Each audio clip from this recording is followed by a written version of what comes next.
আপনার ব্যক্তিগত জীবন এখন কেমন চলছে? এটা তো একটা পেশাগত জীবন ছিল, সেই অবশ্যই। জায়গা থেকে এখনো সম্পর্কে জড়ানো হয়েছে কিনা, সেই জায়গাটা এখনো খালি আছে কিনা, কেউ নিতে পারবে কিনা এই জায়গাটা?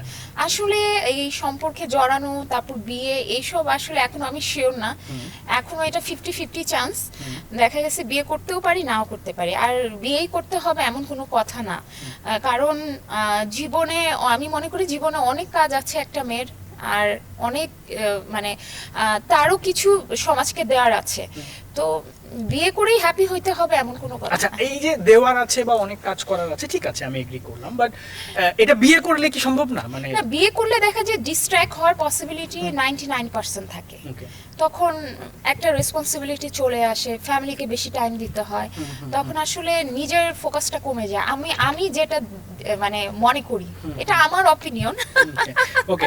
সেক্ষেত্রে তামান্না হক যদি পছন্দ করে বা ইন ফিউচার বিয়ের কথা চিন্তা করে, কেমন ছেলেকে পছন্দ করবে, কেমন হতে হবে, কেমন ক্রাইটেরিয়া থাকতে হবে সেই ছেলের মধ্যে? অনেক মানে হাম্বল থাকতে হবে ফার্স্ট অফ অল। ওকে, আর আর আর কিছু অ্যাড হবে এর পাশাপাশি? যদি আমি বলি যে ধরেন একটা কমন প্রশ্ন থাকে যে সেই ছেলের এই পরিমাণের একটা ইনকাম থাকতে হবে, এরকম কোনো চিন্তা ভাবনা আপনার আছে কিনা? না, আমি যাকে চুজ করবো অবশ্যই সে বেকার হবে না। বেকার হবে না, সেটা আমরা রেঞ্জটা যদি একটু জানতে চাই যে তোমার চিন্তা করছে যে এই পরিমাণের একটা না না, range। ওইটা ওইরকম কোনো ডিমান্ড নেই। আর একটা স্মার্ট ছেলে, সে অবশ্যই তার ইনকাম ভালোই হবে, নট ব্যাড।